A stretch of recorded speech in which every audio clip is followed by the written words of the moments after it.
He was 29 and stranded. No fixed address since the previous October, no contract job since his PhD funding had run out in February, no climbing partner who would still take his calls after the argument in the Italian Dolomites in May. Just a weathered olive-green technical pack with a coiled red and gray climbing rope over the shoulder, an ice axe strapped diagonally across the back, and a 1933 Spanish military survey map he had bought for €10 at a junk shop in Jaca 2 days before. And with that gear and that map, he set out alone to climb to the Observatorio del Pico Solano on the eastern shoulder of the Pico Solano Peak in the Aragonese Pyrenees of northern Spain, a stone and iron solar observatory at 2,810 meters that had not seen a working astronomer since the Republican astronomers had fled the front line in March of 1939. The observatory had been built in 1924 by a small private foundation funded by an industrialist from Bilbao who had read his Galileo. The director had been Dr. Manuel Sanchez, a solar astronomer of some reputation who had been forced into exile in Buenos Aires in late 1937. The senior researcher in the final 2 years had been Dr. Lucia Vela, who had taken over the daily operation when Dr. Sanchez had left, and who had kept the observatory running through the worst months of the Civil War with 3 assistants and a small collection of glass photographic plates that she had developed in a dark room built into the back wall of the dome chamber. She had walked off the mountain on the morning of the 8th of March, 1939, with 1 suitcase and her observation notebook and a single rolled-up plate. The Republican lines had collapsed 2 weeks later. The observatory had been left as it was. The stone dome had partially collapsed in a winter storm in February of 1953. The Provincial Heritage Office of Huesca had let the listing lapse in 1978. The brass telescope had been removed by a salvage crew in 1981 and had ended up eventually in the Optics Museum at the University of Zaragoza. Everything else had been forgotten in the ruins of the observatory, which now sat at 2,810 meters on the eastern shoulder of the peak under the slow drift of snow and rock and time. But what nobody knew was that hidden beneath the foundation of the collapsed dome, behind a loose stone in the chamber that had once held the telescope mount, sealed in a zinc-lined wooden box that Dr. Lucia Vela had hidden there on the morning before she had walked off the mountain in 1939, was something that would change the life of a 29-year-old climber and of a 62-year-old retired teacher in Madrid, and of a small foundation in Bilbao that had been waiting for almost 90 years to recover what its first generation of astronomers had left behind. Before we continue, if these stories of climbers and forgotten places matter to you, hit subscribe so the next one finds you. We're climbing to a solar observatory in the Spanish Pyrenees that has been waiting in the cold for almost 90 years, and what was sealed beneath the dome is a piece of work that history thought was lost. Mateo Carrasco had been 29 years old for 3 weeks. He had been alone for 8 months. He had been a doctoral student at the Instituto de Astrofísica de Canarias on Tenerife for 4.5 years, a candidate for a PhD in solar magnetic field physics, and he had walked out of his program on the 2nd of October of the previous year. The reasons had been the kind of reasons that look small from the outside and that take up most of a person's life from the inside. His funding had been cut after the foundation that had supported his thesis had quietly redirected its grants to a different field. His thesis advisor had taken a sabbatical to Caltech in February without warning him. His long-term partner, a woman named Inez who had moved with him from Madrid to Tenerife at the start of his program, had quietly informed him in late September that she had taken a job at a museum in Buenos Aires and was leaving the relationship. He had finished out the autumn semester teaching undergraduates and had not renewed his enrollment. He had taken a small inheritance from his late grandmother's estate and had decided to spend a year in the Pyrenees alone. He had not told his mother. He had not told his older sister. He had told one friend, a fellow PhD candidate named Pablo, only because he had needed someone to forward his post. He had bought a tent and a sleeping bag and the climbing pack. He had spent the first 3 months at a small alpine refuge in the Ordesa Valley, working as a winter caretaker in exchange for a bunk. He had spent the next 4 months walking and climbing alone through the Aragonese and Catalan Pyrenees from one village to the next. He had read in the evenings by the wood stove of whichever inn or refuge he had stopped at.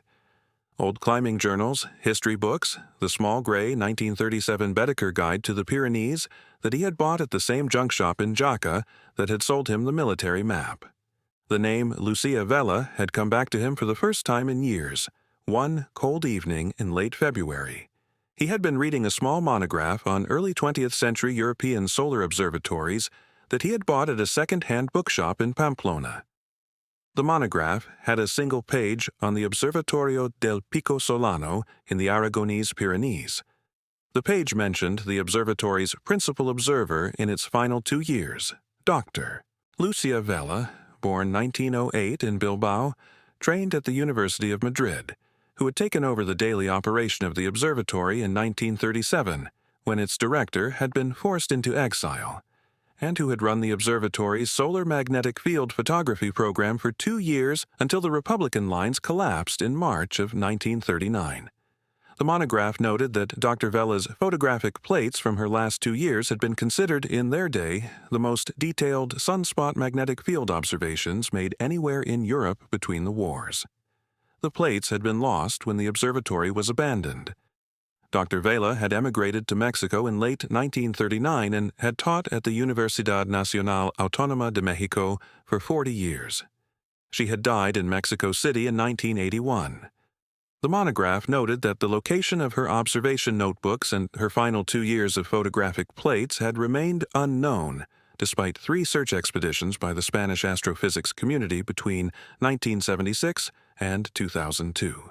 Mateo had read the page 3 times. He had been surprised, then, by how much he remembered. He had read about Lucia Vella in his second year of doctoral coursework. Her name had come up in a footnote in a paper on the history of solar magnetic field photography. He had filed the name away the way a doctoral student files away 100 names that connect to the work he is doing without quite belonging to it. Reading the monograph in the small inn in Pamplona on a February evening, with the snow blowing horizontally against the window, and his life smaller than it had ever been, he had felt the small, hard pull of an old curiosity returning. He had bought the 1933 Spanish military survey map at a junk shop in Jaca 2 days later. He had transferred the location of the observatory in pencil onto the map from the monograph's small line drawing. He had walked into the village of Ansañeta on the 3rd of June. He had stayed at the small inn at the edge of the village for 2 nights before he had attempted the climb.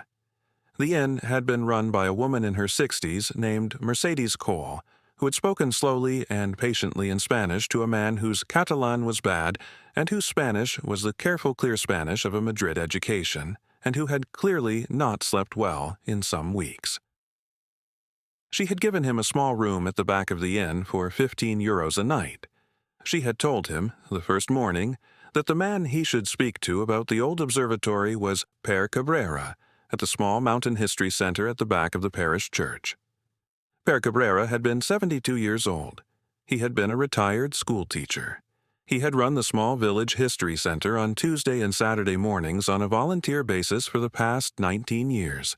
He had received Mateo into a small back room of the center that had been lined floor to ceiling with shelves of village records and small framed photographs of the Pyrenean valleys and of the observatory itself in its working years.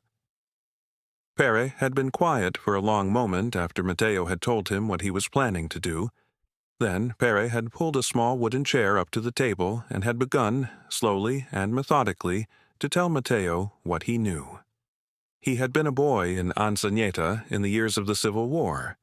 He had been 3 years old when Lucia Vella had walked off the mountain in 1939. He had no clear memory of her, but he had grown up hearing the story of the woman astronomer who had run the observatory through the war.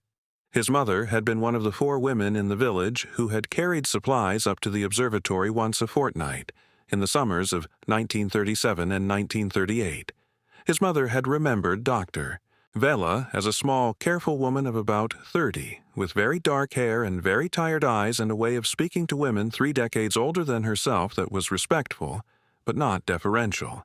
His mother had said that Dr. Vella had asked every fortnight when the supply mules came up, after the children of the village, by name. Pere had told Mateo about the route. The lower path had been bad in 1939, The lower path had been worse now. The Provincial Heritage Office had blocked the lower path with steel barriers in 1979. The upper path, which had always been the technical route, had been declared unsafe for unguided climbers in 1981. There had been a private rescue at the dome ruin in 1994, in which a young Italian climber had fallen and had been recovered with a broken pelvis and had then sued the Provincial Heritage Office. The Heritage Office had subsequently put the entire massif on a discouraged route list and had quietly stopped maintaining any signage at the trailhead.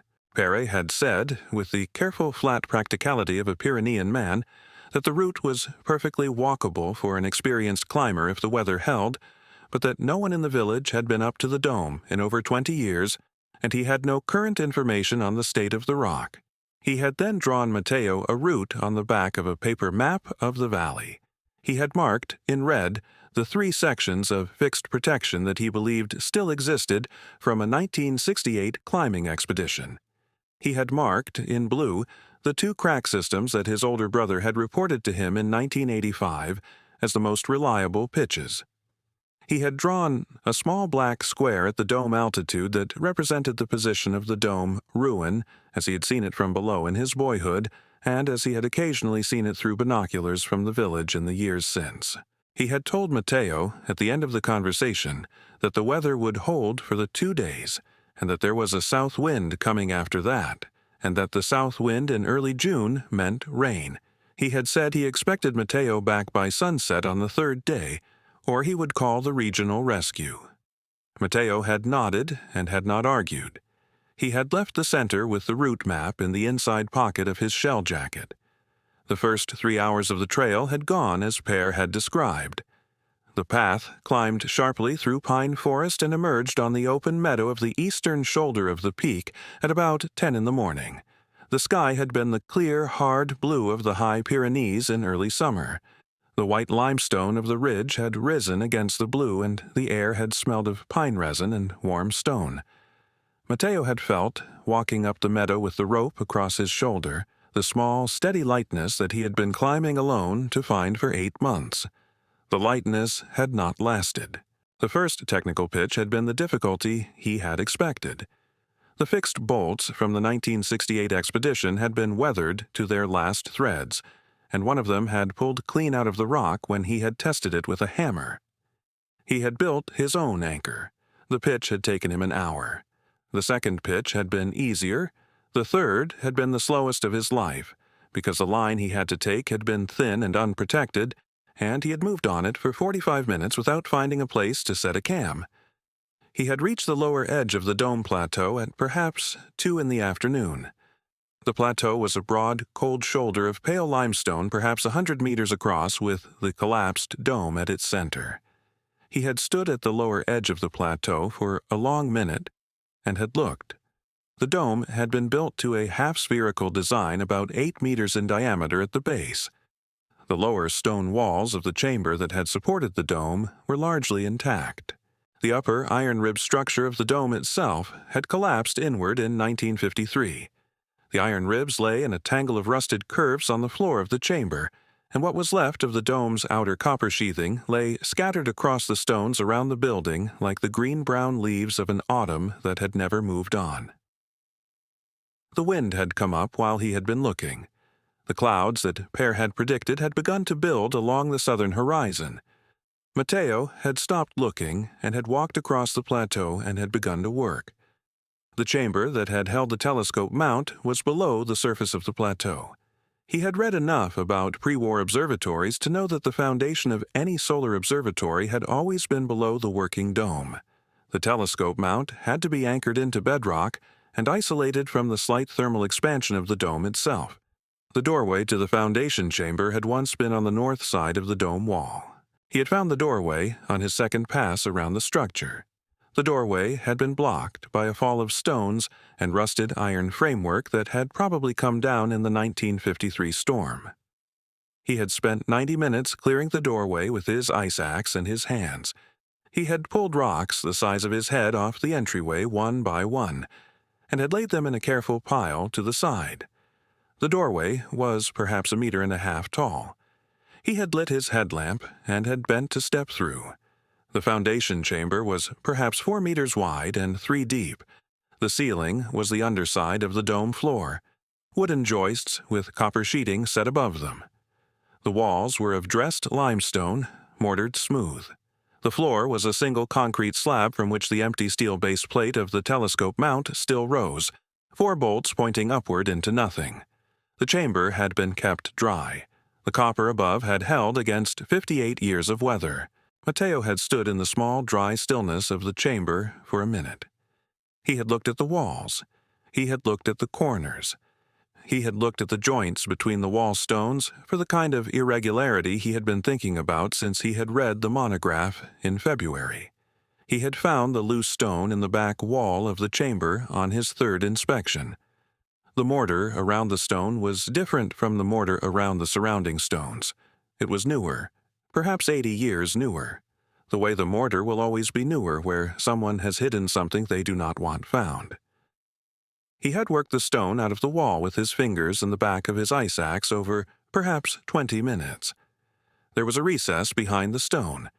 The recess was perhaps 30 centimeters deep and 20 wide. Inside the recess was a wooden box about the size of a shoebox, sealed on every seam with a thin line of soft lead solder. He carried the box to the small concrete slab in the center of the chamber. He set it carefully on the slab. He sat on the cold concrete next to it. He took out his small multi-tool and, with the thin blade, scored along the lead seal and worked it open over perhaps 10 minutes.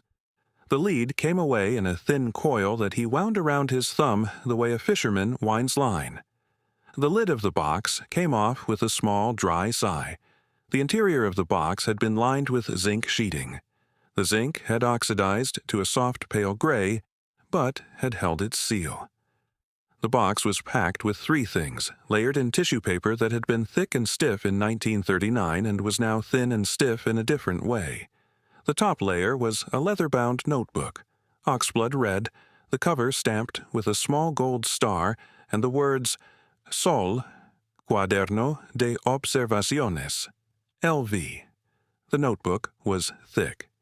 He opened it carefully. The first page bore the date 12 Enero 1937 and a small, careful diagram of the sun's eastern limb in dark ink with a dozen tiny ringed sunspots labeled with 3-letter codes. The handwriting was neat, the kind of handwriting that takes pride in being legible to its own reader many years later. He turned the pages slowly. The diagrams continued through 1937 and 1938 and into 1939. The last entry was dated 7 Marzo, 1939, and recorded a series of solar observations from the morning of the 7th, and a small line at the bottom of the page in a handwriting that was less steady than the rest. He recibido órdenes de evacuar mañana al alba. Voy a sellar las placas y este libro en la cámara de la fundación. Que alguien las encuentre algún día. LB, Pico Solano, 7 Marzo 1939. I have received orders to evacuate at dawn tomorrow. I am going to seal the plates and this book in the foundation chamber. May someone find them one day. He sat for a long minute with the notebook in his hands. The second layer of the box was a stack of 47 glass photographic plates, each 4 inches by 5, separated by paper sleeves and bound at the edges with thin canvas tape. He counted them carefully. He did not unwrap them. He had read enough about pre-war solar plates to know that the emulsion was fragile, and that exposure to light would damage the most recent observations, which would be the most useful. He set the bundle aside on the tissue paper. The third layer was a single folded sheet of heavier paper, sealed with a wafer of dark red wax. The seal bore the small impression of a star. The paper was addressed in the same careful hand, Para mi querida hija Esperanza, en el día que pueda leer estas palabras, for my dear daughter Esperanza, on the day she can read these words. The address was followed, in smaller letters, by a date in the same hand, 7 Marzo 1939, and below the date, a single line, de su madre que la espera y que volverá si Dios quiere. From her mother, who is waiting for her, and who will return if God wills. Matteo did not break the seal. He sat in the small dry chamber under the wreckage of the dome, with his headlamp pointed at the leather notebook on the slab and the bundle of plates beside it and the folded letter in his hand, and he did not move for a long time. He had read about Lucia Vela's daughter Esperanza only in the briefest footnote in the monograph. Esperanza had been 4 years old when her mother had walked off the mountain. Her mother had taken her to Mexico in November of 1939. Esperanza had grown up in Mexico City and had married a Mexican lawyer and had had 2 daughters of her own. She had visited Spain only once in 1968 with her younger daughter, who had been 6 years old at the time. Esperanza had died in 2003. The younger daughter, who had been with her in 1968, was now in her 60s. She lived in Madrid. He had known her name from the same monograph. She was Carmen Vela Ruiz. The monograph had cited her in a footnote as the family historian who had cooperated with the Spanish astrophysics community's 3 searches for her grandmother's lost plates between 1976 and 2002. None of the searches had found anything. The wind was rising on the plateau outside the chamber. He could hear it through the doorway as a small, high keening note that the iron ribs of the collapsed dome amplified. He needed to descend before dark. He could not descend with the box in the state it was in. He took the leather notebook and wrapped it in a dry shirt from his pack. He took the bundle of plates and wrapped it in another shirt and a fleece jacket. He put both into the center of his pack against his back. He took the sealed letter and put it in the inside pocket of his shell jacket against his chest. He left the empty wooden box in the chamber. He replaced the loose stone in the wall with the lead seal and the empty zinc lining inside the recess. He wedged the stone back as well as he could. He did not pretend that anyone passing through the chamber after him would not see that the wall had been disturbed. He stepped out of the chamber into the rising wind on the plateau. He took one last look at the collapsed dome under the gathering gray sky. He began the long descent. He came down off the mountain over 2 days. The weather broke on the second morning of his descent, exactly as Père had predicted. The south wind came in by mid-morning with a steady cold rain that had not stopped by the time he had reached the trailhead in the late afternoon. He had walked into the inn at Ansañeta, soaked to the skin, and had handed Mercedes Call the key to his small back room without speaking. She had taken one look at him and at the swollen pack against his back and had brought him a towel and a clean wool blanket and a glass of brandy and had not asked any questions. Pere Cabrera had come to the inn at first light the next morning. Matteo had been up. He had not slept well. He had sat at the small wooden table in the inn's empty dining room with the leather notebook in front of him and the bundle of plates wrapped in their fleece beside him and the sealed letter in the inside pocket of his shell jacket. He had not opened the notebook again since the chamber. He had not looked at the plates. He had not broken the seal of the letter. Père had taken in the table and the wrapped bundles and Matteo's face in a single quiet glance. He had sat down across from Matteo.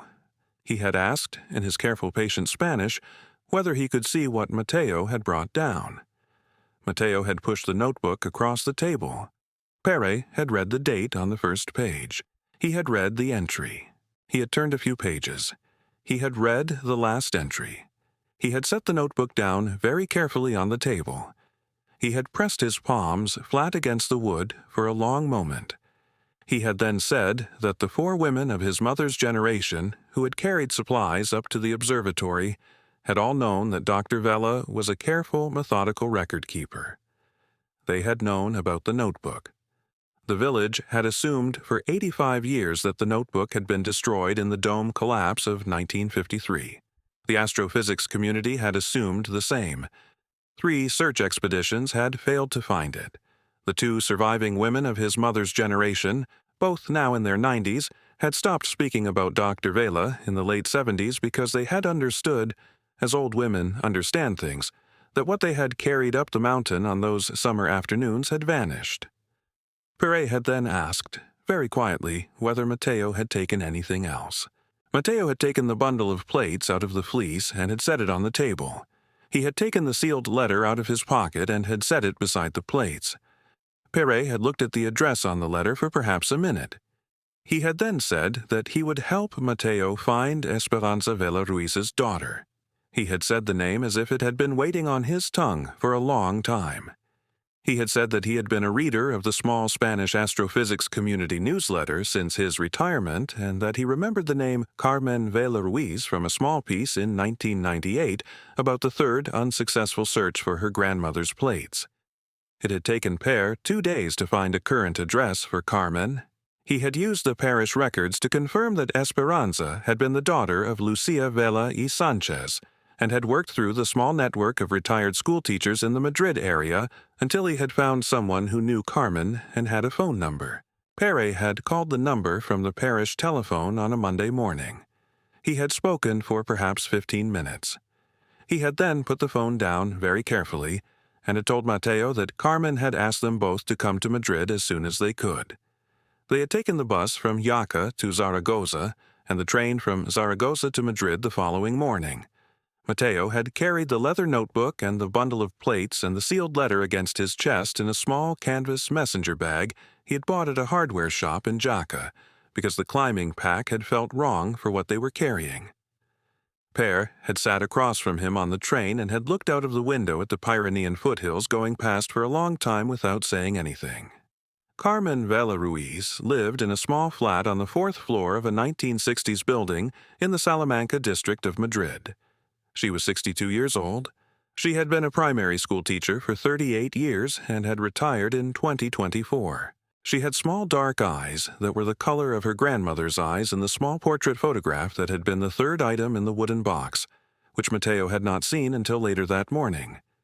She had dark gray hair cut short. She wore a navy wool cardigan over a white blouse and a small silver crucifix on a thin chain at her neck. She had the particular, still upright bearing of a woman who had spent 4 decades in front of small children. She opened the door of her flat on a Thursday morning at 10 o'clock and looked at the 2 men standing in her hallway and did not say anything for a long second. Mateo and Pere followed her into a small, bright sitting room with white walls and bookshelves that ran from floor to ceiling along the long wall and a small wooden table near the window. She gestured for them to sit. She brought tea on a silver tray from a small kitchen at the back of the flat. She set the tray on the table. She sat down across from them and put her hands flat on the wood and waited. Mateo took the canvas messenger bag from his shoulder. He took out the leather notebook first. He set it on the table. He set the bundle of plates beside the notebook. He took the sealed letter out of the inside pocket of his shell jacket. He laid it on the table in front of Carmen. She read the address on the letter. She did not move. She read it again. Her hands stayed flat on the wood. After perhaps half a minute, she lifted her right hand very carefully and pressed the tip of her index finger against the corner of the wax seal as if she were checking that it was real. The wax cracked under her finger. She did not open the letter immediately. She picked up the leather notebook first. She turned the pages slowly. She stopped at the last entry. She read her grandmother's last sentence twice. She closed the notebook. She set it down. She picked up the letter. She broke the seal. She unfolded the paper. She read it. The letter was a single page in her grandmother's careful hand. It said the things a careful woman writes to a 4-year-old daughter she is leaving behind because she has no choice and because she does not know if she will return.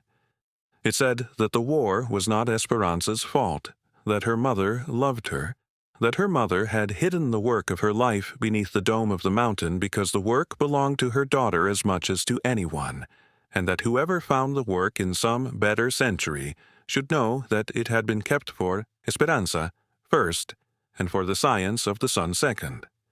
The letter ended with the line, "Si llegas a leer estas palabras, mi pequeña, sabe que tu madre no quiso dejarte, y que volverá a ti en el sueño que ahora la espera. If you ever read these words, my little one, know that your mother did not want to leave you, and that she will come back to you in the dream that now waits for her." Carmen folded the letter at the end of the second reading and held it against her chest with her eyes closed for a long time. Mateo did not stay in Madrid more than 2 days. The leather notebook and the 47 glass plates went, in the autumn of that year, to the historical archive of the Real Observatorio de Madrid, where a small team of solar physicists began the slow, careful work of cataloging observations that the astrophysics community had thought lost for almost 90 years. The letter stayed with Carmen. Mateo went back to Tenerife in October. He re-enrolled in his doctoral program on the second day of the spring semester. His new thesis advisor was a 40-year-old woman who had read about the Pico Solano discovery in El País in July and who had been waiting to see whether the man who had brought the plates down off the mountain was the same Mateo Carrasco she had taught a course to in his second year. He defended his thesis 11 months later on a Friday afternoon in front of a committee of 7. The committee voted unanimously. The portrait photograph of Lucia Vela hung by then on the wall of his small university office above his desk.